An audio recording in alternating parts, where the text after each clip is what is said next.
Sim. Vai lá, Facebook. Boa noite, estamos iniciando aqui essa conversa da semana, né, que a gente faz todas as segundas-feiras, né, chamando algum convidado para alguma temática, né, e a temática de hoje é uma temática bastante importante, né, que nós vamos congregar e associar, né, que é a educação e direitos humanos, tá? Na verdade, só inicialmente aqui quero deixar essa live pública, né, no meu perfil, que inicialmente ela não está ainda, né, eu tenho que achar aqui, atualizar o perfil, né, o perfil aqui para deixar ela pública para as pessoas poderem, quem vai chegando, quem vai acompanhando, poder acompanhar então essa transmissão, né, em que hoje nós estamos recebendo, né, do município de Saudades, tá? Do município de Saudades, aqui no oeste de Santa Catarina também, professor, né, professor ali do município de Saudades, né, o Alisson Ros, tá?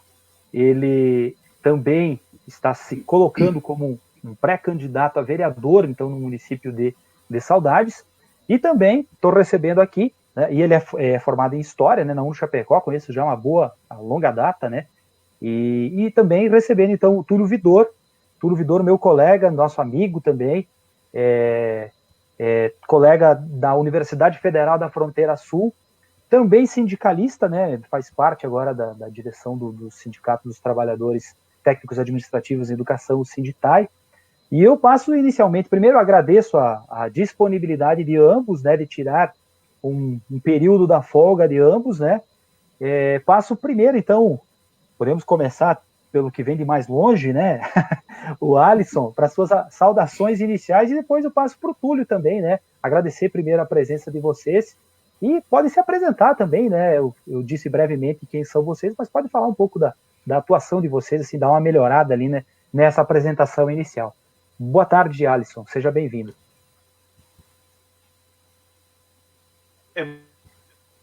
Boa tarde, César. Boa tarde ao Túlio. Quase boa noite já, né? Sim.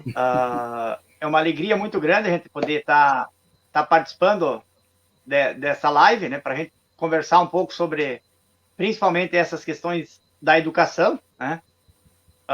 Como o César falou, eu sou professor de História, formado pela UNChapecó em 2007, me formei lá em 2007. Tempos difíceis, né? Muito duros na universidade. Sou filho de agricultor, né? De agricultor familiar, então por isso também a dificuldade muito grande. Na época a gente ia com o transporte todos os dias de Saudades a Chapecó, ficava em torno de uma hora e pouco até chegar na universidade, depois chegava meia-noite e pouco em casa. Então foram 4 anos bem difíceis, né, bem cansativos, mas com certeza também serviram para a gente valorizar ainda mais essa profissão. Como eu disse também, sou filho de agricultor, inclusive moro na agricultura, né, moro com meus pais lá na comunidade da Linha Coxilha, né, que eu tenho muito orgulho da minha comunidade, fica a 7, 8 quilômetros do centro do município. Atuo como professor em 5 já, né? Antes de me formar, já atuava umas horinhas aí nas escolas estaduais. Em várias escolas eu trabalhei, tanto no município de Saudades como no município de Pinhalzinho. E a partir de 2007, então, comecei a atuar na Casa Familiar Rural como professor, né? Que tem o curso técnico em zootecnia. E a partir de 2012, então, no ano de 2011 também fui candidato a vereador, né, pelo Partido dos Trabalhadores. Faltou pouco, né, mas não consegui me eleger, fiquei suplente. E em 2012, então, passei a coordenar a Casa Familiar. O prefeito me chamou para a gente fazer essa parte, como a gente já estava há alguns anos lá, e passei a coordenar, então, como diretor da Casa Familiar, onde a gente conseguiu fazer um bom trabalho, né, ampliou muito, nós conseguimos várias parcerias, convênios, enfim, ampliamos muito a questão de recursos, investimentos, melhorias, e isso fez com que automaticamente me creditou, vamos dizer assim, a partir de 2017, então eu assumi a Secretaria Municipal de Educação, né, até no mês de abril deste ano, então me licenciei, onde também consegui, acredito eu, né, fazer um bom trabalho, mas isso a gente vai conversar mais depois. Também tenho pós-graduação em História e Geografia, Ciências Sociais, enfim, diversos cursos na área da pedagogia da alternância, principalmente, né, e tenho uma experiência até internacional, né, já participei de vários eventos internacionais na Colômbia, na própria França, no Senegal, então a gente também representa o movimento da pedagogia da alternância aqui em Santa Catarina também. Né? No mais, um abraço. Isso aí, muito bom. Podemos até discutir isso depois também, essa questão da pedagogia de alternância, né, que a gente tem na UFFS, em certa medida, no campus Erechim, no campus Laranjeiras do Sul, né, pessoal da educação do campo nesse sentido, né. Mas não sou eu que vou falar hoje, né. Túlio, seja bem-vindo, saudações iniciais aqui. Boa tarde, César, boa tarde, Alisson, boa tarde os amigos que nos acompanham ao vivo, né, posso chamar de amigos porque faço parte, né, desse conjunto de pessoas mais assíduas, né, desta discussão que está sempre na agenda toda segunda-feira. Hoje estou aqui para contribuir um pouco.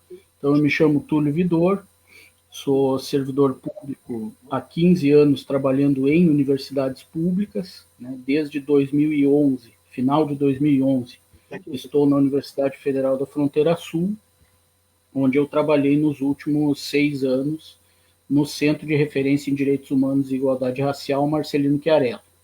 Tive a oportunidade nesse período de coordenar o centro por 2 vezes, a última vez encerrando agora no final de maio deste ano, e como o César falou, também sou dirigente sindical do sindicato que representa os trabalhadores técnicos das universidades federais. Isso aí. Então, aqui está chegando comentário aqui da nossa conterrânea, né, a Sandra Bergamin, que até fez uma fala outro dia, quando o teu conterrâneo Dirceu Dresch fez a fala conosco, né, ele fez uma fala, a Sandra e o Alexandre, né, o casal de agricultores familiares de Cordilheira Alta, né, e com o Dresch, né, que tem uma trajetória política e militância nessa vertente, né, de luta, né, da agricultura familiar, da FETRAF, enfim, a Sandra e o Alexandre também são dirigentes nesse sentido.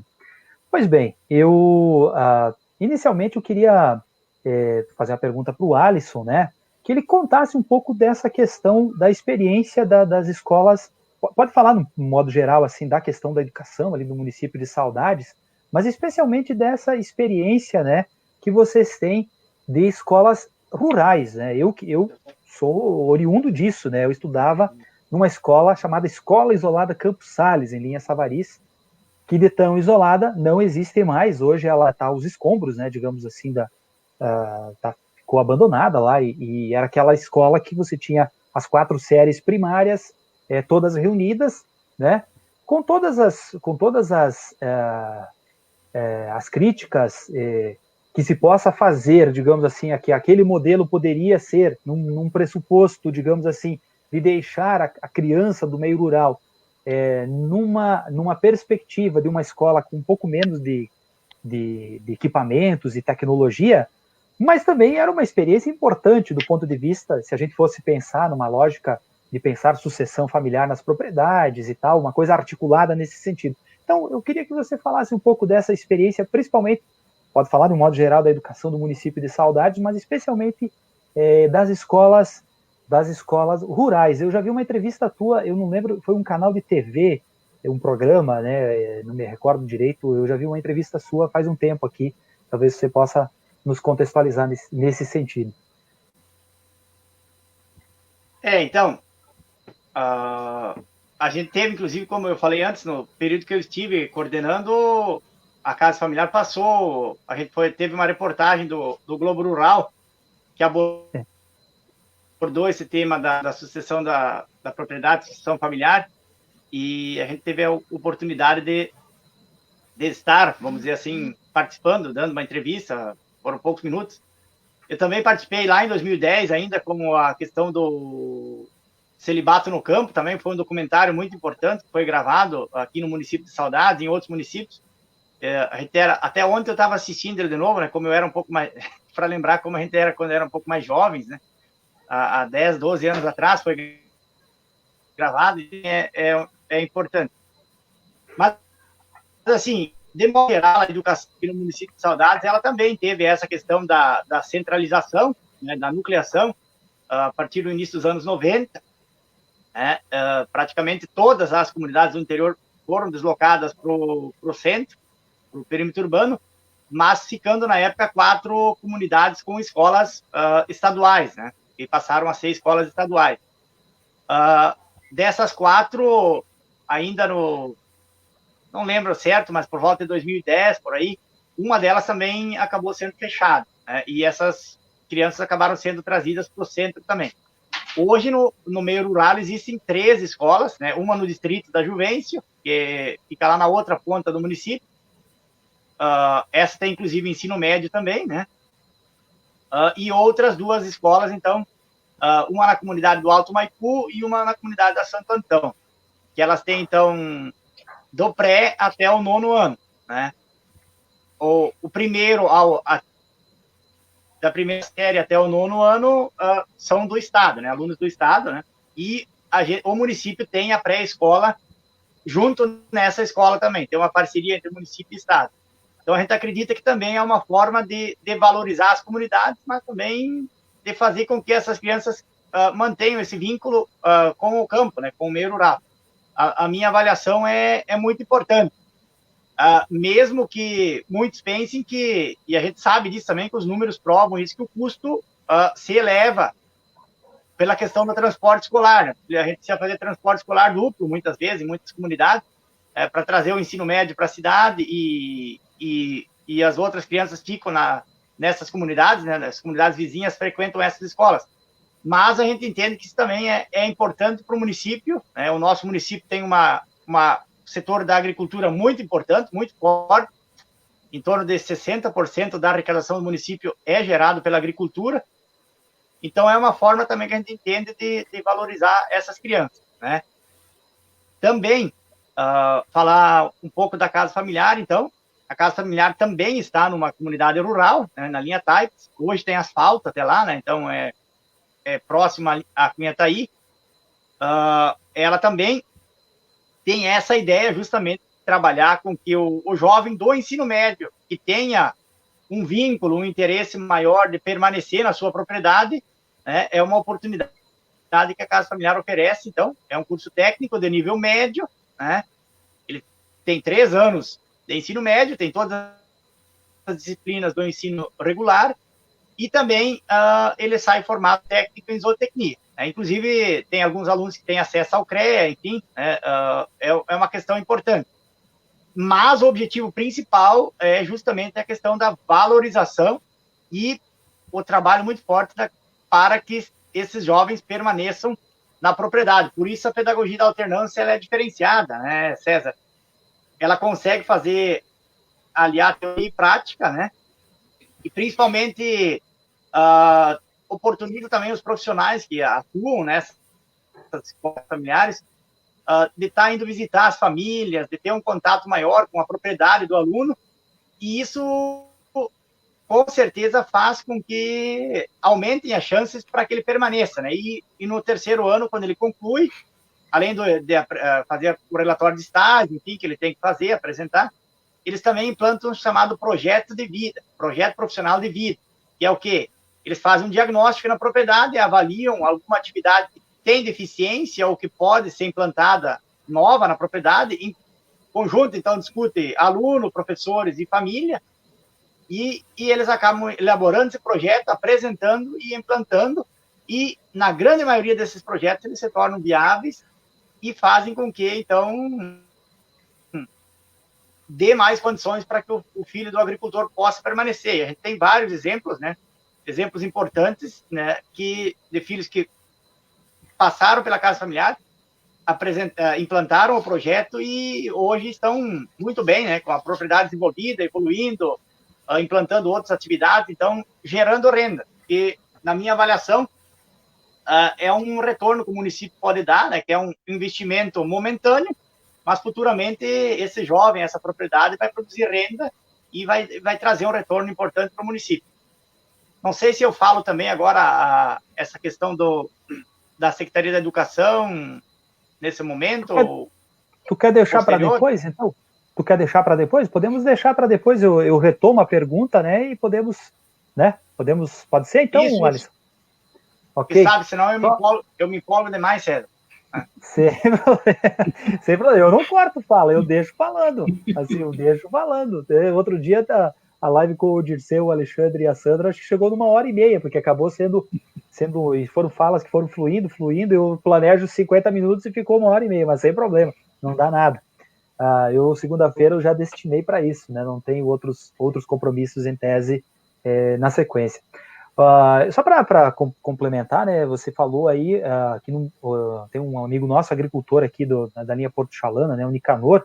O filho dele estuda também numa casa dessas, acho que é em Alpestre, o Planalto, se não estou enganado agora, é no Rio Grande do Sul, né? E o guri estava se preparando para ir trabalhar na cidade. O pai dele tinha feito um investimento assim na parte de açúcar mascavo, produzindo orgânico, né, na propriedade, e o guri se encantou que ele poderia, digamos, a profissão dele ser agricultor, porque é isso, né? Tipo, ninguém está querendo que a pessoa seja fixada no campo, digamos, como se fosse um poste, no caso, né? Não se trata disso. É que a pessoa tenha condições e possibilidades de uma boa vida, né? E que considere que, digamos assim, que a profissão agricultura é uma profissão, né? Além de tudo, né? Porque as pessoas conseguiram derrubar, né? Inclusive, eu lembro quando a gente estudava no colégio grande lá de Coronel Freitas, né? A gente sofria com adjetivos, né? Do colono burro, coisa do gênero, assim, por conta, das vezes, do nosso sotaque italiano, né? Carregado, cheio de escorregadas no R, e coisas do gênero, né? E assim, e por uma criança isso vira bullying, né? É uma coisa ruim no sentido de ser emancipatório, né? De construir a tua autoestima, né? Enquanto lugar de fala, né? Mas, pois bem, agora vamos chegar na polêmica, né, Túlio? Vamos começar com a polêmica leve, né? Polêmica leve. Direitos humanos, né? Quantas vezes, eu tô aqui com a camiseta, né, do Marcelino Chiarello, que eu ganhei do nosso amigo Jonathan, no dia que fiz a defesa da dissertação, ele me deu uma camiseta, né, por conta da pesquisa nesse sentido, né? Mas antes de falar essencialmente da UFFS, dessa atuação, eu queria que você fizesse um pouco desse conceito de direitos humanos, né? Você pensar quanto Declaração Universal dos Direitos Humanos e tudo que tem de ataque à concepção humanista, que não é uma concepção de esquerda. A Declaração de Direitos Humanos, na minha concepção, é a coisa mais liberal, né? Liberal no sentido do capitalismo liberal, propriamente dito, né? E defender direitos humanos é defender humanos, né? É um pressuposto de qualquer humano, né? É um pouco nesse sentido que você faz esse contexto, né, de direitos humanos, da importância de educação em direitos humanos, de que não é o direito dos manos, e que não é esquerdopata, petralha, comunista, bolivariano, né? Um pouco nessa trajetória. E só o Márcio Corrêa, né, pré-candidato a vereador aqui em Chapecó, tá dizendo um grande Túlio aqui, tá mandando um abraço para ti aí também. Beleza, obrigado, Márcio. Uma boa noite para ti também, para os colegas que acompanham. Esse raciocínio é bem interessante, César. Os direitos humanos, eles, na verdade, refletem um pacto internacional que, no meu modo de ver, é o grande documento civilizatório que nós temos na contemporaneidade, né? Ele é um conjunto de acordos internacionais. A Declaração Universal ela é escrita e aprovada em 1948, no âmbito da ONU. Hoje são 193 países que assinam este acordo e, portanto, se comprometem com aquilo que está previsto na Declaração Universal de Direitos Humanos, que nada mais é os acordos que nós, como humanidade, podemos produzir das garantias mínimas de direitos individuais e coletivos para que a gente possa viver em sociedade. Ou seja, a gente combina que, independente das leis individuais de cada país, nós condenamos a morte provocada por outro ser humano, ou seja, nós condenamos o assassinato. Todos os países comprometem-se a assumir isso como um direito básico. A gente se compromete, por exemplo, em defender a educação para todos, porque a educação é tida como um direito humano universal. Então, o que significa dizer que os direitos humanos são universais? Independente de religião, de classe social, de raça, todas as pessoas têm estes direitos como garantias mínimas. E aí é uma série de direitos que não são absurdos para ninguém. Ou seja, as pessoas não podem, as pessoas têm direito à vida, as pessoas têm direito a não serem torturadas, as pessoas têm direito à liberdade de expressão, poder à livre manifestação de suas ideias, né? As pessoas têm direito à propriedade privada, como você bem diz, isso é uma pauta liberal, né? As pessoas têm direito à liberdade privada como um direito humano. As pessoas têm direito ao julgamento justo por pares independentes como um direito humano. Então, quando a gente vê, por exemplo, pessoas da direita, né, que participam de apurações, de investigações e invocam, por exemplo, o direito de não se autoincriminar, elas estão invocando um direito humano. Ou seja, esse teu raciocínio é muito interessante. Os direitos humanos eles não são uma pauta de esquerda ou de direita. Eles precisam ser entendidos no contexto em que eles foram produzidos. Então, logo depois da Segunda Guerra Mundial, logo depois dos horrores do nazismo, né, por um mundo que privava por reafirmar as suas liberdades e por garantir condições mínimas para todas as pessoas. Então, é nesse contexto que eles são aprovados. Ele foi aprovado na época por 48 países. É bom lembrar que a ONU ainda não tinha a quantidade de países naquela época que fazem parte dela hoje, mas hoje todos os países, os 193 que compõem a Organização das Nações Unidas, se comprometem assinando de que isso vale em todos esses territórios. No nosso caso aqui, nós ainda tivemos um reforço documental, né? Óbvio que nós estamos falando dos documentos, de uma carta de intenções, que é o Pacto de San José da Costa Rica, né? De 1969, em que, no âmbito das Américas, ela é uma comissão interamericana, né? No âmbito das Américas também é emitido um documento que reafirma todos os direitos da Declaração Universal dos Direitos Humanos, mas que estabelece, na particularidade do nosso continente americano, medidas específicas de direitos sociais, econômicos e educacionais. E aí, nesses direitos, são previstas medidas para serem tomadas, por exemplo, para a defesa dos povos originários, dos povos indígenas americanos, a defesa das mulheres e uma distinção, inclusive, já entre classes sociais, com medidas específicas que os países se comprometem a cumprir.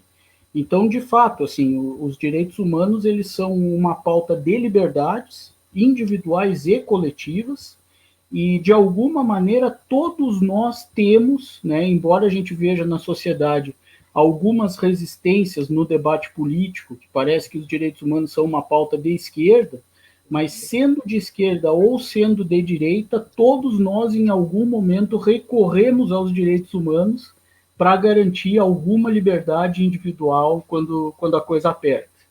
Então, a gente pode, obviamente, né, desdobrar isso, falar mais sobre isso, mas eu acho que como primeira contribuição, né, é importante essas coisas, e nesse sentido caracteriza propriedade privada, uma pauta liberal, né, está garantida lá nos direitos humanos.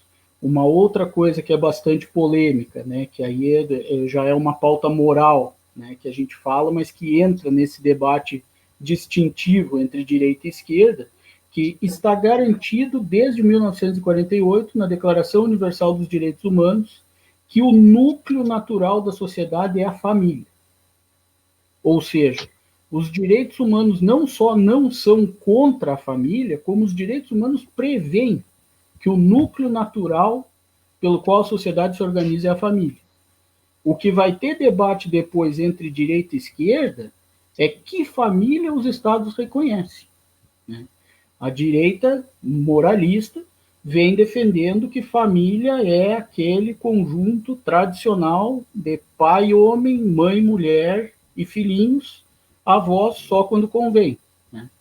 Enquanto a esquerda tem uma pauta de reconhecimento de diversos arranjos de família, né? Então, a pauta, as disputas entre direita e esquerda, elas não são propriamente disputas de cumprimento ou não dos direitos humanos, mas elas se dão num âmbito interpretativo, enquanto os direitos humanos defendem as liberdades individuais, inclusive para que essas disputas possam existir.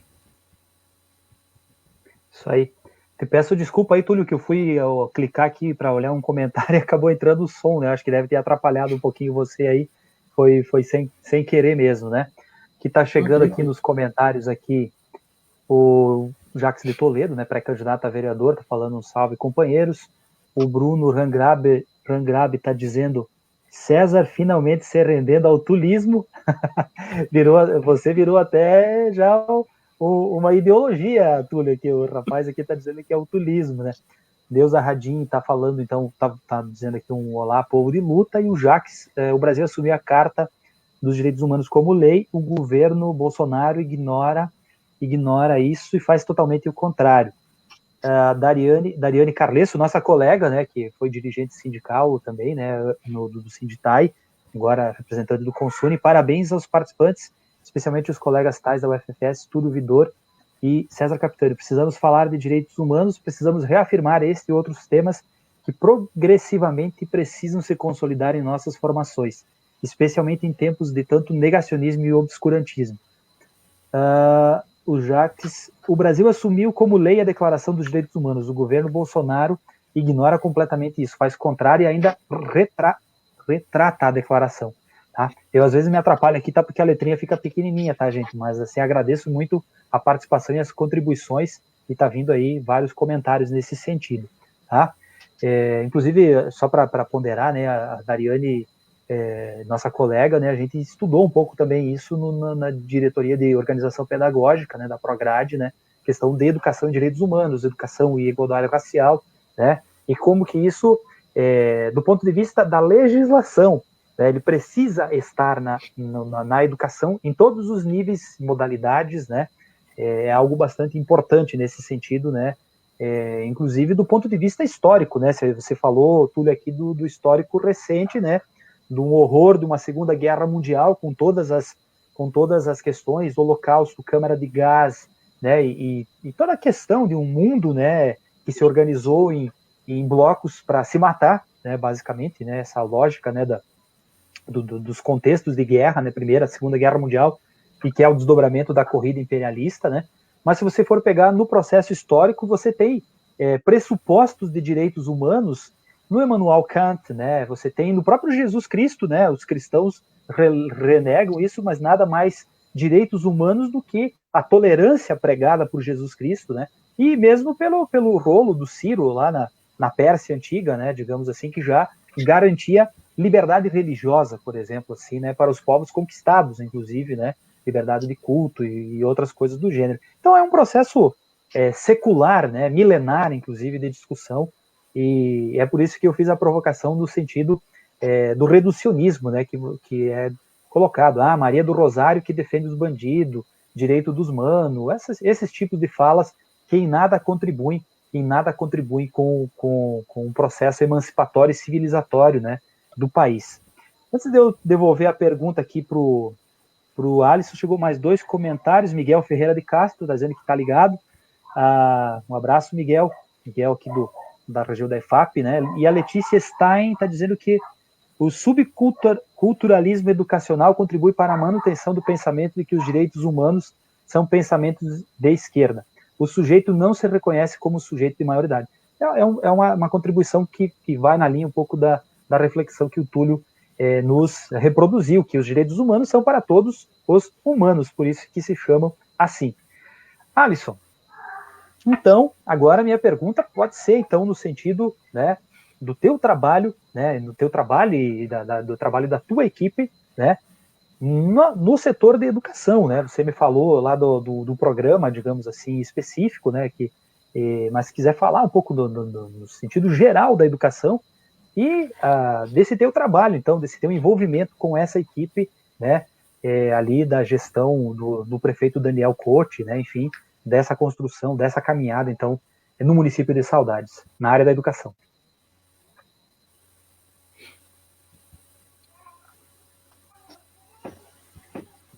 Tá bom, então, para contribuir também um pouco nessa questão dos direitos humanos, acredito que o colega Túlio pontuou muito bem, né? Mas, assim, eu também avalio que a educação e a questão do direito, elas andam juntas, né? E elas são justamente para os humanos, né? Então, por exemplo, o filho de agricultor ter acesso à escola é uma garantia do direito, né? Ele ter transporte escolar para poder ir para a escola também, né? Então, o agricultor ter acesso à terra, né, para poder trabalhar, para poder produzir, para poder, enfim, sustentar a sua família, acredito que isso já vem lá na Declaração dos Direitos Humanos, né? De muitos tempos, né? Então, isso também é importante. E fazendo um paralelo com o nosso programa Primeiros Passos, que a gente tem aqui no município de Saudades, ele também vem, em partes, para atender justamente essa demanda, que é de que a criança, a partir dos 4 meses, tenha acesso à creche.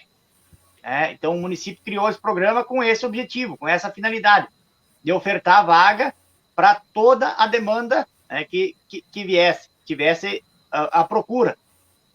Por quê? Porque no nosso município a gente tem uma produção industrial bastante grande também. Né? A gente tem várias fábricas, várias indústrias que precisam de mão de obra. Né? E se a gente não tiver mão de obra,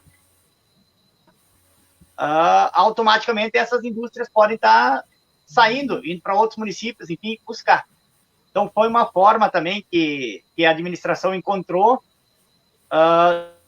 de estar justamente unindo essas duas questões, o trabalho e também, em paralelo, ofertar a vaga na creche. Por quê? Porque se a criança ela tem um espaço para poder ficar, né, está sendo bem cuidada na creche, o pai e a mãe podem estar trabalhando, né, tranquilamente na empresa. Então, isso também contribui com o desenvolvimento econômico, né, que o nosso município, nos últimos anos, também cresceu muito, né, tanto no meio rural, como também no perímetro urbano, graças também a esse programa Primeiros Passos.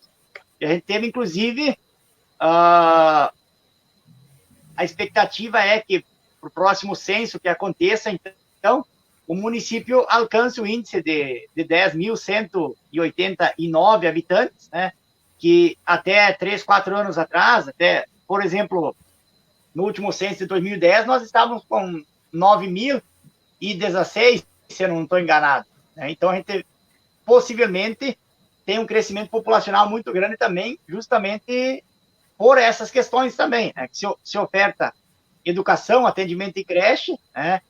Alimentação de qualidade, enfim, e também a questão do trabalho, do emprego, né? Moradia, enfim, tudo isso alia, e eu avalio que é importante na questão dos direitos humanos, né? De nós, cidadãos.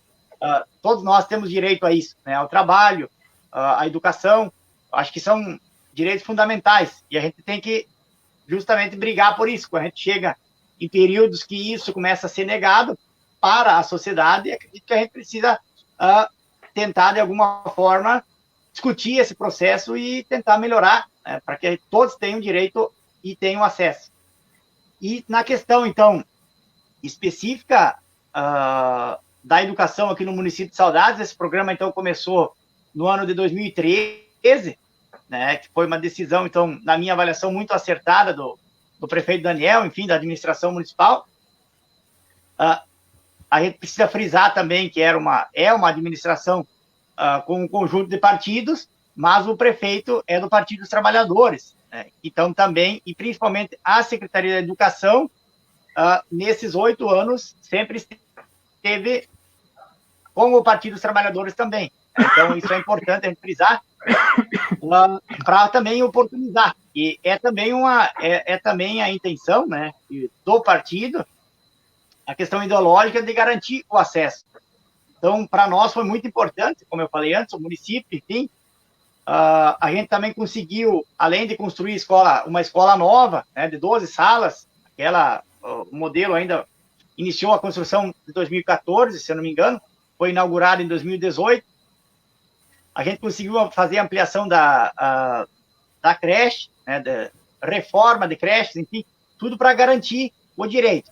O objetivo principal do programa era, no início, então, garantir vaga para todas as crianças, e no segundo momento, então, que foi na segunda administração, a partir de 2017, melhorar a infraestrutura, né? Fazer novas construções, enfim, ampliar a estrutura física, e tudo isso a gente conseguiu fazer com essa questão da gestão também, César, que eu vejo que no setor público a gente precisa ter também muito isso presente, porque a gente pode, sim, oferecer um serviço de qualidade, mas a gente precisa ter a preocupação também com o recurso, porque o recurso público ele é escasso, né, e a gente precisa saber controlar muito bem isso, né, então, para que todos tenham, para as crianças, que elas tenham acesso, para que elas tenham educação integral, a gente também conseguiu implantar aqui no município, né, nas creches, as crianças, as famílias que tinham necessidade, as crianças podiam ficar o dia todo, as crianças menores têm até 6 refeições diárias, né? Tudo acompanhado por nutricionista.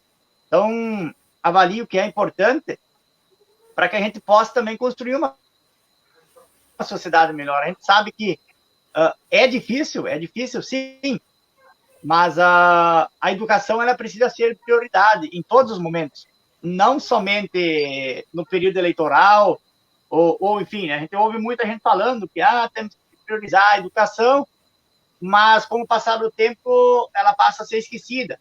E acredito que tudo gira em torno da questão da educação, né? Como eu falei antes, na questão do meio rural, né?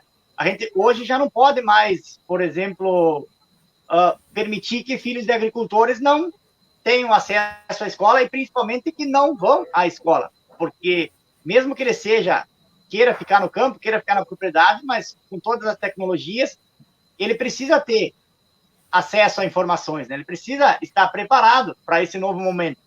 Então, é muito importante, na minha avaliação, e só queria, né, dizer que também a gente, nesse período, César, valorizou também muito a questão do funcionalismo público, né? Frente à Secretaria de Educação, a gente conseguiu fazer alteração de carga horária de diversos profissionais que estavam com 20 horas, a gente conseguiu ampliar para 40 horas, ampliamos a carga horária de todos os profissionais que estavam nesse processo, né, e que tiveram interesse de fazer essa ampliação, e também no ano de 2019 também contratamos em torno de 40 profissionais na área da educação, profissionais efetivos, né, por concurso público.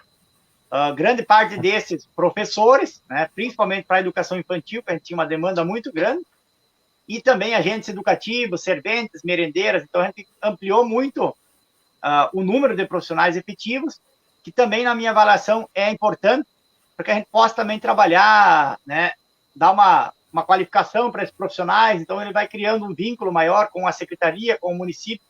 Também é uma forma da gente de construir, né, uma carreira, que nem vocês também já estão no serviço público há bastante tempo, né, profissionais efetivos, enfim, concursados. Então, avalio que isso é importante também na gestão pública. E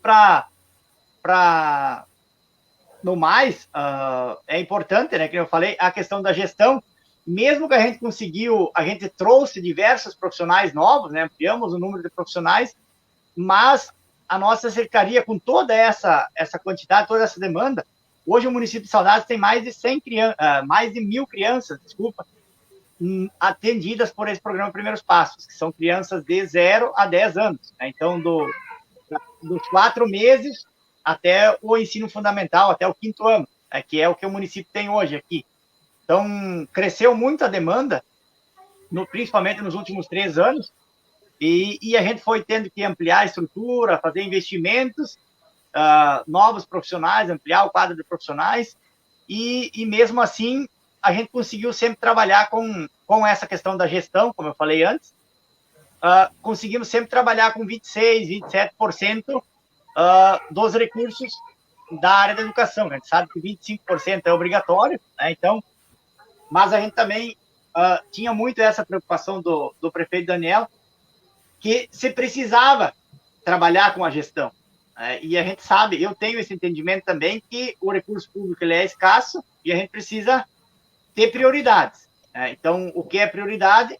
Fazer investimentos pontuais e necessários, para justamente garantir o direito de acesso e também garantir que as famílias tenham também, possam ter também os seus direitos garantidos, que é o quê? O direito ao trabalho, à renda, né? E com tudo isso faz com que, na minha avaliação, né, isso gera um movimento econômico do município, que é o importante. Isso aí. Tem duas coisas que eu quero fazer um bate e volta aqui, Alisson, que é assim, né? Um é o teu relato, né? Quando a gente vê o Novo, os liberais, né, na política, né, os ultraliberais na política falando das gestões de esquerda, especialmente as gestões do PT, no caso, né, que eles acabam falando mais, batendo mais nesse sentido, né? Dá a impressão de que as gestões petistas ou as gestões de esquerda não têm nenhum compromisso com o orçamento público, né? E você relata aí que vocês fizeram uma série de construções, de políticas, de programas, de inclusão de gurizada e tudo mais, né?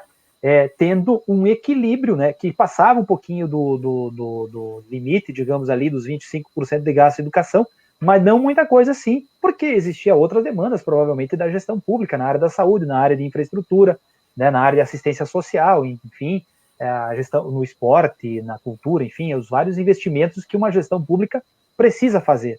E num bolo de orçamento, que os municípios, a gente sabe, é um bolo de orçamento estrangulado, né? Não é, as prefeituras não têm uma margem gigantesca de recursos assim, principalmente as pequenas, né, para fazer malabarismo, no caso, né, e grandes investimentos nesse sentido. Então, derruba essa tese dos liberais, especialmente do Partido Novo, que essa semana resolvi, por eles terem sido contra o Fundeb, resolvi dizer que eles ou são o Partido Velho, ou o Partido Nojo, ou o Partido Escravocrata, ou o Partido PSL Personalité, né, que seria um partido banco, né? Os caras votaram contra o Fundeb, né? E aí, já que você foi fazendo, eu fui tendo um relato, porque assim, as pessoas esquecem, né? Eu tenho 39 anos, quando eu comecei, eu estudei na escola isolada, né, que era em Coronel Freitas, no caso, morando em Chapecó, bem divisa, né? Aí, quando fui para quinto ao oitavo ano, ou eu estudava no distrito de Fernando Machado, que pertencia a Chapecó, mas eu tinha que ir a pé, 7, 8 quilômetros a pé, ou eu estudava no Délia Regis, em Coronel Freitas, que tinha um transporte escolar, mas eu tinha que subir cerca de 3,5 km pelo meio da propriedade do meu pai, pelo meio do mato, inclusive, para chegar na linha Monte Alegre, em Coronel Freitas, pegar uma rural para ir para aula. Não estou mentindo, porque as pessoas que são de lá sabem disso. E foi assim que eu estudei 4 anos. Aí a minha irmã se deslocando, porque o município de Chapecó não tinha transporte escolar no meio rural, e isso demorou muito tempo, tá, pessoal? O transporte escolar, se você falar com pessoas do meio rural de Chapecó, ele foi se efetivar de fato aí por 98, 99, tá? Então começa por aí. Se você for pensar a quantidade de falhas que existiam na questão da educação infantil, né? E isso até o governo Dilma, inclusive, né? Porque a partir daí que você começou a efetivar de fato, né, o financiamento da educação infantil propriamente dita e a construção das creches do Brasil Carinhoso, enfim, que vários e vários municípios foram contemplados, né? Então, assim, o Fundeb, ele é espetacular nesse sentido, nessa conversão ali de 2007, 2006, 2007, do volume de recursos que era o Fundef para o Fundeb, né? E o fato de que você passou a ter possibilidade dos municípios, né, passarem a pagar o transporte escolar para o estudante do ensino médio, que não era abarcado, né? Toda a fragilidade que existia nas creches, né, da educação infantil, né? Enfim, uma série de gargalos nesse sentido. E aí, só para terminar, outra questão que tem a ver com a nossa história, né, que é a UFFS, né? A Universidade Federal da Fronteira Sul, ela é obra, então, do REUNE, né, ali 2006, 2007 é criado o REUNE, Em 2009 é criada a Universidade Federal da Fronteira Sul, né? E é a mesma coisa, né? Essa tese da gastança, né? Enfim, gente, se a gente for medir o impacto econômico da construção do campus Cerro Largo, onde eu trabalhei, no município de Cerro Largo, município de 14 mil habitantes, o impacto econômico, o que gerou de recurso e de retorno para o município, eu posso fazer isso em Realeza, eu posso fazer isso no campus Laranjeiras do Sul, eu posso fazer isso no campus Passo Fundo, que veio depois, no campus Erechim, e eu posso fazer no campus Chapecó, implicado, inclusive, no município que eu vivo, em Guatambu. O loteamento que eu vivo, ele brotou do nada, né? E hoje tem quase 400 moradores do ladinho do campus da Universidade Federal da Fronteira Sul. Então, se a gente for pensar quanto de IPTU a mais, agora estou pensando bem pela lógica capitalista, arrecadatória, inclusive, né? Porque, assim, é meio bizarro quando as pessoas fazem falas que a gente tem que explicar para eles como que um capitalismo pode ser um pouco mais decente. Dos últimos anos para cá, você começa a ter um regresso, né, um corte de política pública, né? A única vantagem desse cenário é que é o seguinte, né, são os recuos, tá? São os recuos. Quando ele recua, o governo Bolsonaro, o governo Temer, né, quando eles recuam é que acontece alguma coisa boa, porque se dependesse da ânsia e da volúpia, né, digamos assim, daqueles que votaram contra o Fundeb, né, aqueles 10, 12 malucos, né, uma parte do PSL, uma parte do Novo, nós teríamos um país que é bem a cara do que o Gessé de Souza chama a elite do atraso, né? E eu acho que tem muito a ver com direitos humanos isso, né, Túlio? Pois bem, Túlio, falei bastante, já falei demais, eu só quero dizer que a Elisete Maria Bernardi está dizendo que é um debate importante, e a Marta Vidor está dizendo boa noite aqui. Deve ser sua parente, inclusive, né, Túlio? Acho, pelo menos tem o mesmo sobrenome aqui. Túlio, eu queria que você contasse um pouco, né? Eu conheço um pouco essa trajetória, né, da construção do Centro de Direitos Humanos, mas não com o teu conhecimento, com a tua vivência, né? A construção, né? Depois o fato dele se chamar Marcelino Chiarello, inclusive um artigo que o professor Radinho estava escrevendo, Marcelino Chiarello, enquanto defensor dos direitos humanos, estamos bolando um artigo nesse sentido, acho que ele tinha, pela vivência, pela construção desse ex-seminarista, Dom José Gomes, toda a veneta dos direitos humanos, né, e militante nesse sentido, né, contasse um pouco essa trajetória, né, o que é o Centro de Direitos Humanos, quando recebeu o nome Marcelino Chiarello, igualdade racial, né, e as tretas que ocorreram nesse último período, inclusive deu uma polêmica bastante grande nesse sentido, né, que você nos contextualizasse aqui para os nossos ouvintes, e chamamos aqui telespectadores, muito embora não é uma TV, né? Mas, enfim, a palavra é tua, Túlio. Joia. Fazendo o gancho com a fala anterior e com a perspectiva que o Alisson também traz, né? Bom, uma coisa é os países pactuarem uma agenda mínima, que é isso que são os direitos humanos, uma agenda mínima civilizatória, que todos eles se comprometem a cumprir em seus territórios, né? Então, são os nossos princípios, né? E aí é preciso entender que esses princípios eles são construídos fruto de um momento histórico, então eles se aproveitam, né? O texto da Declaração Universal dos Direitos Humanos, ele contém muitos princípios que já eram princípios constitucionais em alguns daqueles países, sobretudo os de pensamento mais livre, segundo a consideração da época. Então, tem princípios que são extraídos, por exemplo, da Constituição estadunidense. E os países que vieram construindo constituições após a Declaração Universal, que é o caso do Brasil, que tem uma Constituição em vigor de 1988, eles também incorporam, como texto constitucional, vários dos princípios que estão presentes na Declaração Universal dos Direitos Humanos. Então, assim, estabelecidos esses princípios, os governos que são signatários, eles se comprometem, primeiro, em fazer cumprir aqueles direitos, né? E a gente sabe que não tem nenhum país do mundo em que isso esteja pronto, acabado e plenamente cumprido, né? Mas todos se comprometem em fazer cumprir, e segundo, se comprometem na promoção desses direitos para os seus povos, para que as pessoas possam se apropriar, porque uma dimensão importante dos direitos humanos é que as pessoas são fiscais e são aplicadoras dos direitos humanos no seu dia a dia. E aí, nesse aspecto, é que a educação tem papel fundamental. Educar em direitos humanos é conhecer e cumprir os direitos humanos como pacto civilizatório. Né? Nesse sentido, é que surge o Centro de Referência em Direitos Humanos aqui da nossa Universidade Federal da Fronteira Sul. Foi em 2014, e aí é bem interessante para a gente pontuar o que é um governo comprometido com a implementação e com o cumprimento dos dispositivos que nós chamamos de direitos humanos, e um governo como é o atual, que é completamente descomprometido e, pior do que isso, ataca os direitos humanos. Lá em 2014, no Brasil, existia uma Secretaria Nacional de Direitos Humanos diretamente vinculada à Presidência da República, e essa secretaria tinha uma política de instalação de centros de referência em direitos humanos em todo o território nacional.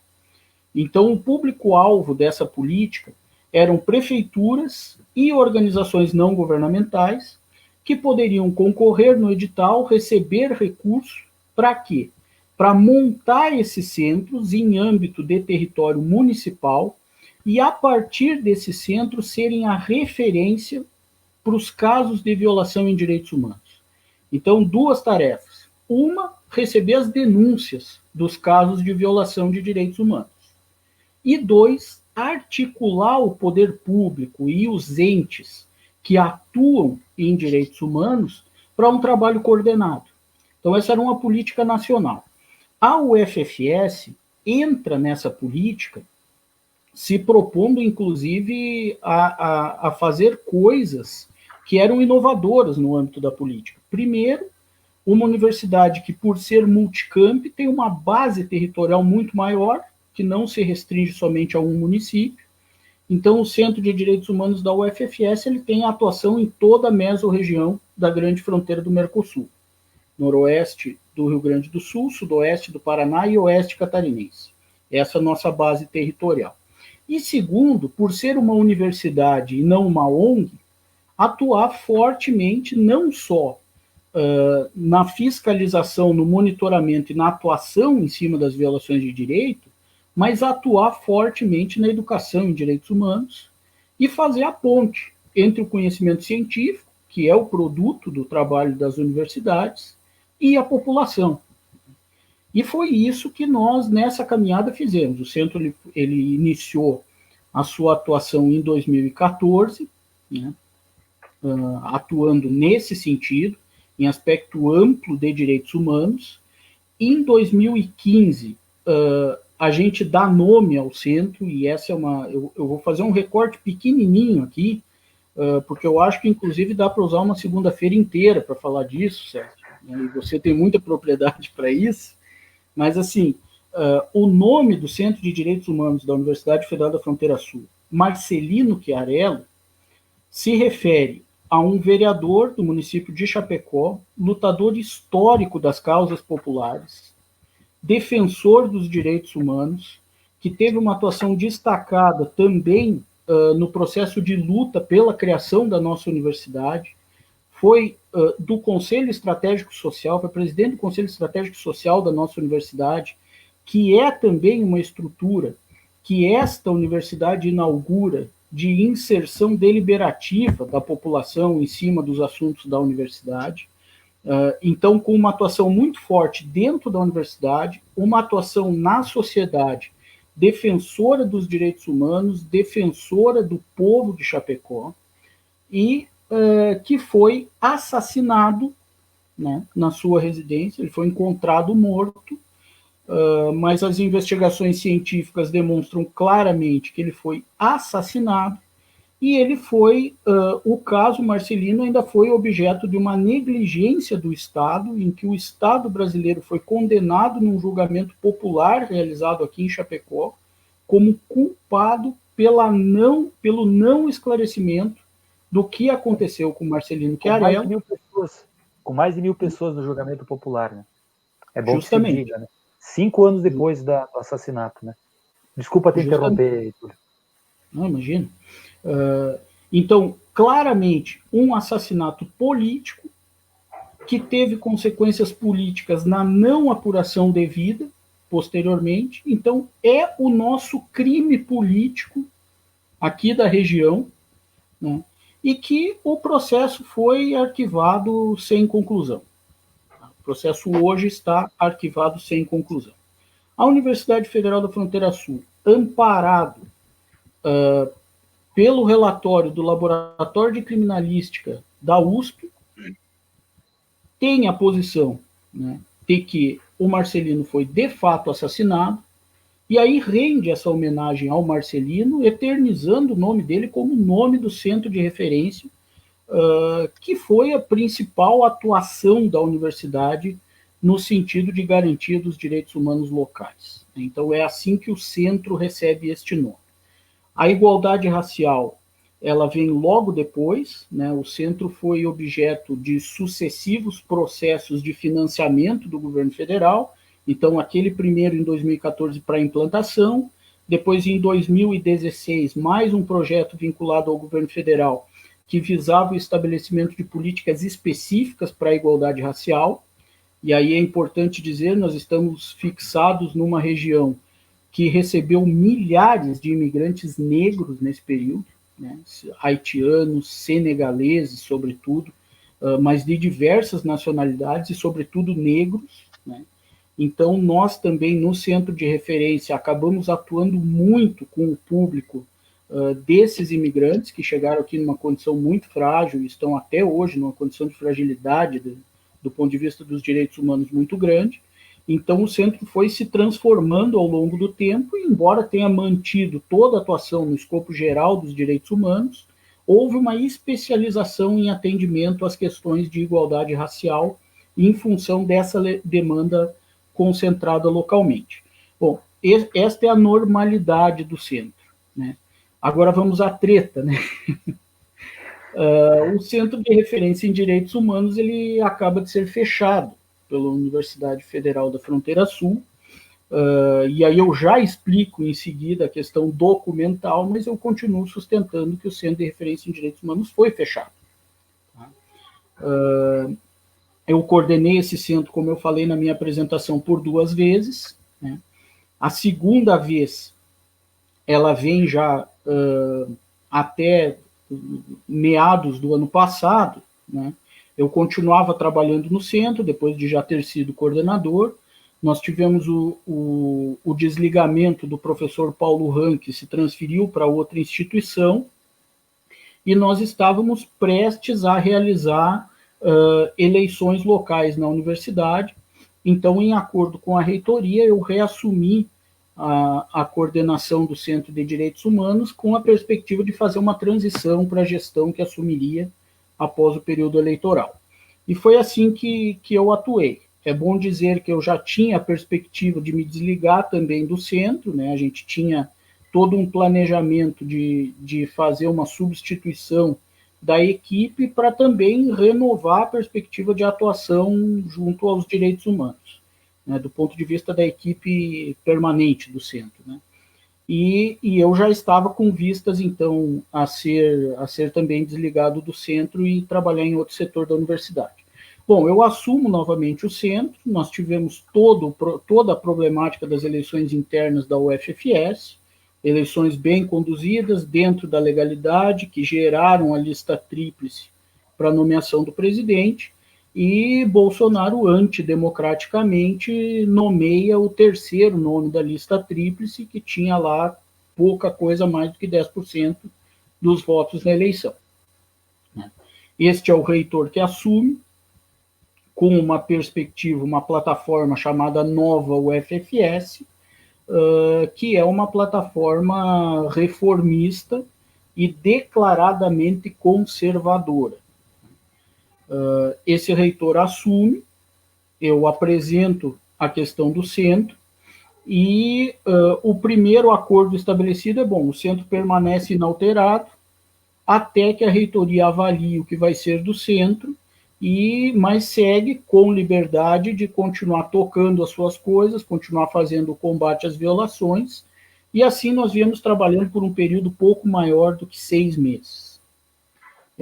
Depois de estudar toda a documentação do centro, depois de estudar todos os relatórios fornecidos, eu fui comunicado que seria transferido do centro. É bom dizer que o pessoal ligado ao centro já estava enxugado, né? Estávamos em 2 trabalhadores, eu pela universidade na coordenação e uma assistente social cedida pela prefeitura de Chapecó. Eu fui comunicado que a minha transferência se concretizaria, né? Comecei a, enfim, trabalhar em torno disso, e logo depois, aí final de maio, recebo uma ligação do reitor da universidade me dizendo o seguinte: olha, nós decidimos fechar o centro de referência. O que tu acha? Eu fiquei até surpreso, né, porque não consideraria que o que eu acho estivesse na agenda da reitoria. Mas respondi o que eu achava, inclusive de que havia equívoco na interpretação da reitoria sobre o que era o trabalho do centro, né? Pesados os meus argumentos, a reitoria manteve a perspectiva de fechamento do centro, dizendo que iria transferir as responsabilidades do centro, num primeiro momento, para a Agitec, que é a Agência de Internacionalização e Tecnologia, Inovação Tecnológica, da universidade, né, que, numa primeira olhada, não tem em absoluto nada a ver com o que realizava o centro, mas lá seriam colocadas as atribuições do centro e a assistente social seria para lá transferida. Então, esta foi a decisão. O que aconteceu nesse período? Eu fui transferido, portanto, a coordenação do centro já não existia há 40 dias, né? E a assistente social também foi transferida. Ou seja, o centro foi esvaziado.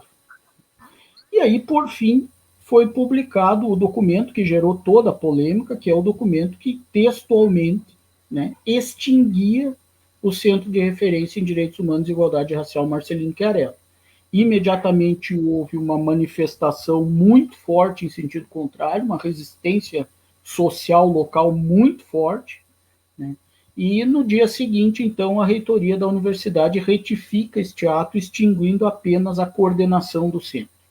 Então, isso dá a falsa ideia de que o Centro de Referência em Direitos Humanos ainda existe, quando, na verdade, existe no papel uma estrutura, mas que foi esvaziada, que não tem mais coordenação, que todos os trabalhadores vinculados ao centro já foram transferidos para outros setores da universidade e que, em tese, vai ter alguma continuidade de trabalho a partir, então, da Agência de Internacionalização e Tecnologia, mas numa relação que está sem ligação entre uma coisa e outra. O que a gente tem é a transferência da assistente social cedida pela prefeitura para esta Agitec, mas sem receber comando e coordenação de ninguém, né, sem realizar trabalhos nesse momento de pandemia e sem atendimento presencial.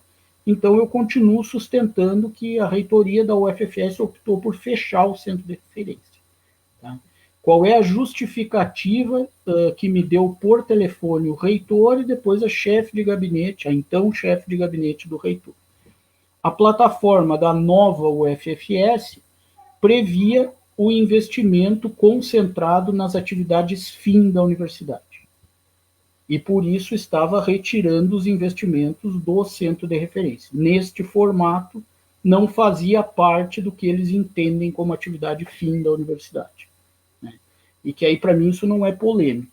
Para mim, isso é uma intenção clara de dizer, primeiro, de dizer, direitos humanos não são atividade fim da universidade, a ligação estreita entre o conhecimento científico e a atuação comunitária não fazem parte da nova UFFS.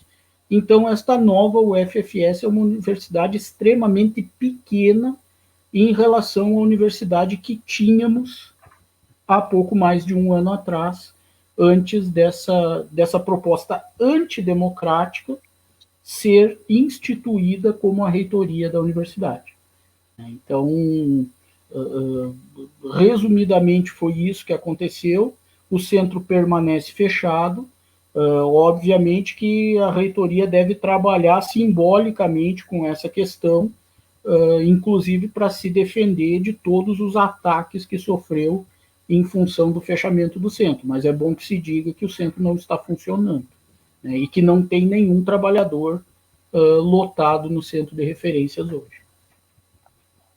Isso aí, belo relato. Acho que ele conduz, né, no sentido muito claro, né, da intencionalidade, né, da intencionalidade ideológica, né, que está posta, né, que está posta do ponto de vista da disputa, né, de ideia de sociedade, né, e é um pouco frustrante, né, o Alisson deve estar de cabelo em pé, né, que a gente aqui, digamos que esteve envolvido na luta política, né, pela implantação da Universidade Federal, e que inclusive envolveu muitos municípios, né, Alisson?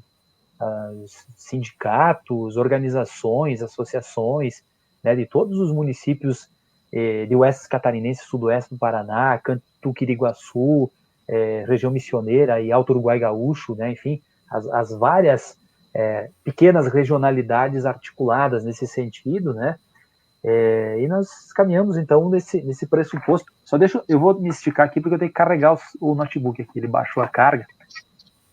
Desculpa aqui. E aí a gente fica bastante triste nesse sentido, porque não há uma justificativa plausível do ponto de vista de você desconstruir essa trajetória bonita, né, que é uma história, uma memória, né, que independente do lado ideológico de qual pessoa que pertence, por exemplo, vamos ser sinceros, né, cara? Marcelino Chiarello, tem uma família, tem dor por trás disso, né? Tem angústia, tem amigos, né? Eu pesquisei sobre isso, são absurdas, né? O Túlio falou o Túlio falou do laudo lá que atesta o homicídio, né? Da USP, mas o laudo do legista que analisou o cadáver, né, o médico que é conservador, inclusive, né, ideologicamente alinhado à força política de direita, diz claramente, é homicídio, eu não retiro esse laudo, é homicídio, pronto.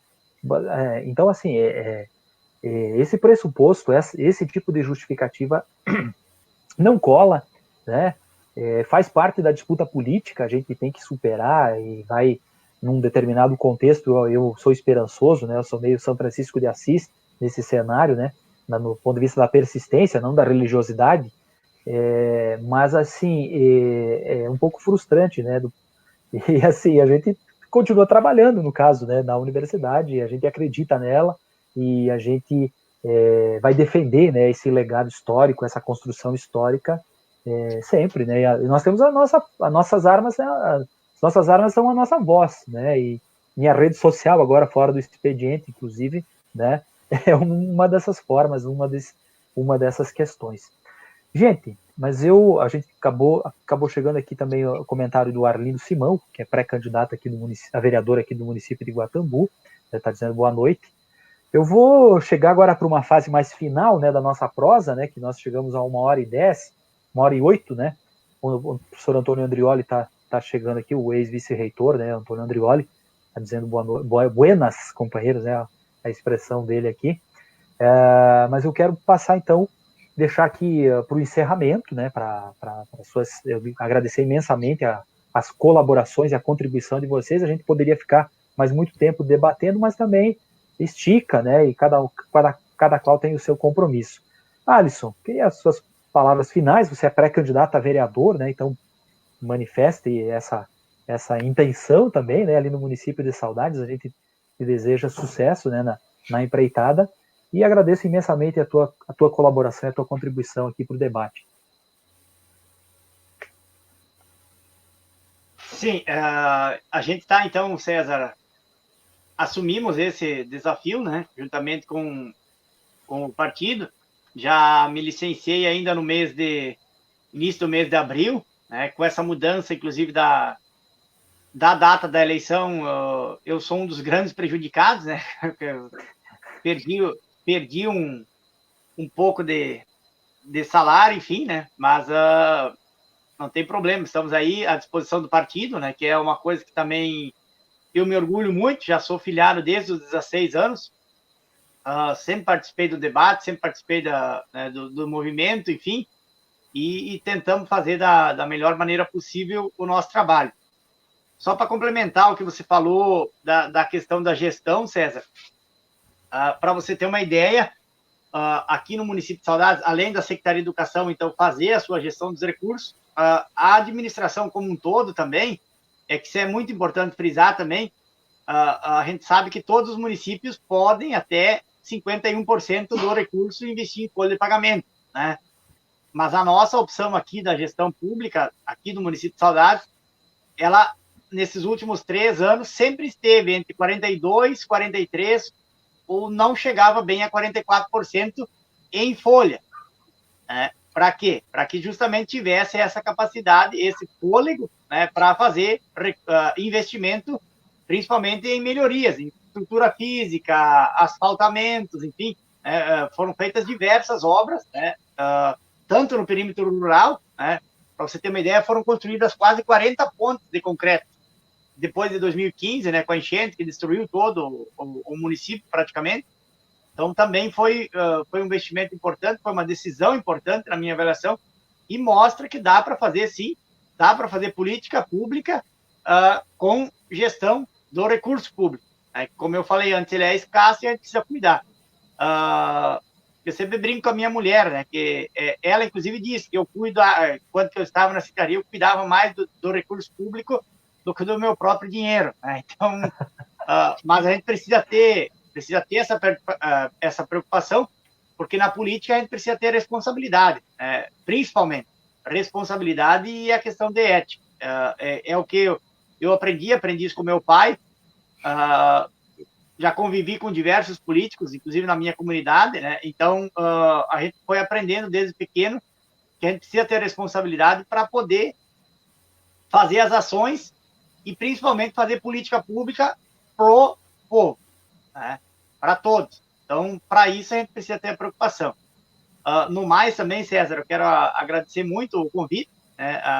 Acho que é importante a gente fazer sempre essa discussão, esse debate.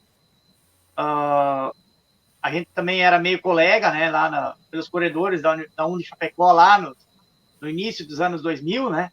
Foram tempos difíceis, mas, como eu falei antes, foi um período que eu consegui aprender bastante.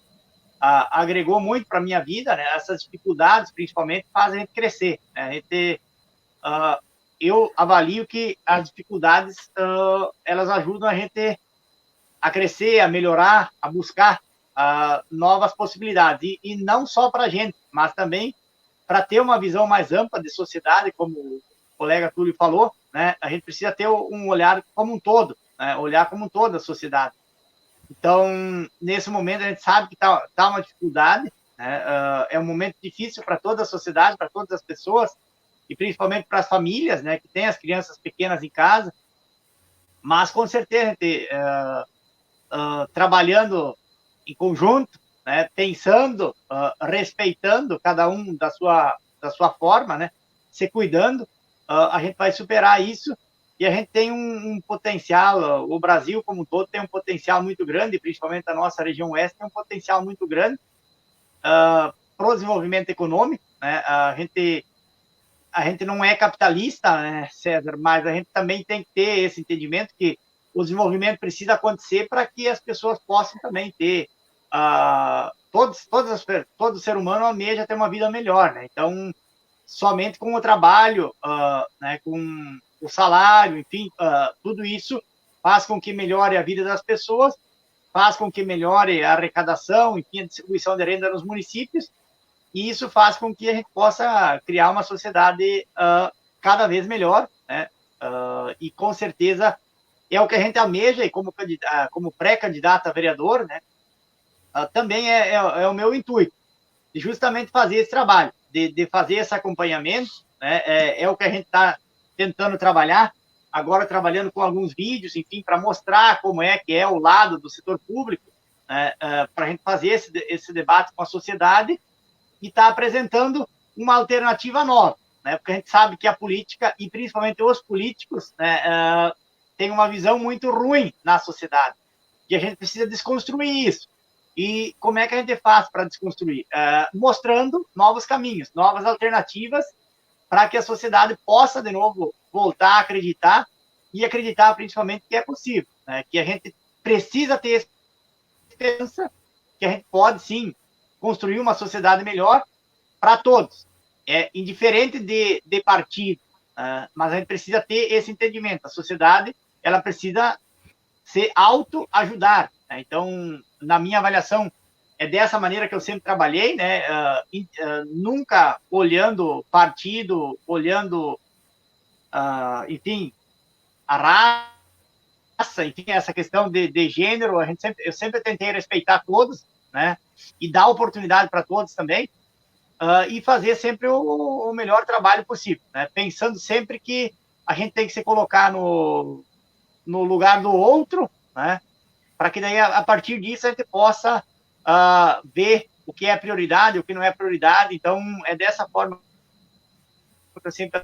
E se for candidato e se for eleito, né, é dessa forma que a gente pretende trabalhar para o nosso município de Saudade, para todos. Então, no mais, um grande abraço, César, um grande abraço, Túlio, e para complementar, dizer que a gente está aí, sim, precisa garantir os direitos. Como tem o tema dos direitos humanos, é uma dificuldade muito grande, a gente sabe disso, eu acompanho um pouco a questão da fronteira sul também, né? Esse fechamento, enfim, esse debate, esse novo reitor, enfim, inclusive tive num evento com ele, a fala dele às vezes até parece meio contraditória, enfim, mas faz parte, né? Tudo é momento, e a gente precisa estar unido, né, e unir forças para que a gente possa construir daqui para frente momentos melhores, né, para todos nós. No mais, um abraço e uma boa noite. Isso aí, valeu, Alisson. Na verdade, assim, só para complementar, né, a tua fala, gostei da tua fala, porque você devolve, né, algo que a gente precisa fazer mais, que é debater política. Independente, devolver o papel da política, o bom papel da política, né, algo que foi destruído, né, por uma lógica tão perversa, né, essa lógica de golpes, né, latino-americanos, né, porque essa semana o cara da Tesla, né, o dono da Tesla, confessou que deram um golpe para derrubar o Evo Morales na Bolívia, porque eles queriam um lítio, né, para a empresa dele, né, e eles prosperaram, inclusive, lá 400 e poucos % na Bolívia, nesse governo impostor, digamos, que tem lá na Bolívia agora, um governo, uma junta militar lá, enfim, nesse sentido a gente precisa resgatar, né, a boa discussão política para a gente não regressar, ter regressos, né, do ponto de vista civilizatório, como é, para mim, o governo Bolsonaro, por exemplo, né, aqui no caso mais grave, né, porque aqui ele foi eleito pelo voto, né, significa dizer que o povo brasileiro, né, em sua maioria, referendou, né, um sujeito que disse que não estupra uma mulher porque ela é muito feia e não merece, né, enfim, ou porque o afrodescendente mais leve pesava 7 arroba, né, ou porque não ia dar 1 centímetro de terra mais para índio, né, enfim, uma série de que ia matar, fuzilar a petralhada do Acre, coisas do gênero, né, que atentam, ou que chama direitos humanos de esterco da vagabundagem, né, que são falas, então, que a gente sempre escutava o tiozão do pavê quando estava bêbado, no caso, né, mas que elegeu-se presidente da República, né, democraticamente, entre aspas, porque nós temos que considerar que quem venceria as eleições por todas as pesquisas foi retirado da disputa. Eu sempre uso essa rede social aqui para dizer isso. Agora, essa semana, o Moro deu uma entrevista lá querendo dizer que o Bolsonaro estava querendo usar ele para o discurso anticorrupção, como se ele não tivesse nada a ver com a eleição do Bolsonaro. A hipocrisia que chama, né? Mas, assim, passar aqui para o encerramento do Túlio, né? Que acho que não é pré-candidato, né, Túlio? Acho que não, né, Túlio? Mas se for, também pode anunciar aqui, né? Mas, assim, para a saudação final, e te agradeço aqui, Túlio, imensamente também as tuas contribuições aqui no debate de hoje. Obrigado, César. Obrigado, Alisson. Primeiro, dizer que a criminalização da política e, sobretudo, a criminalização da política que defende os direitos humanos, que defende a ascensão social das classes menos favorecidas economicamente, provocou uma eleição de um presidente declaradamente fascista, declaradamente defensor da tortura, declaradamente um presidente que combate os direitos humanos. Isso por si só já é uma ilegalidade. Né? E nós, como servidores públicos, nós temos dever constitucional de resistir a essas práticas. A Constituição brasileira nos ampara no sentido de resistir a essas práticas, mesmo quando elas são manifestas pelo governo brasileiro.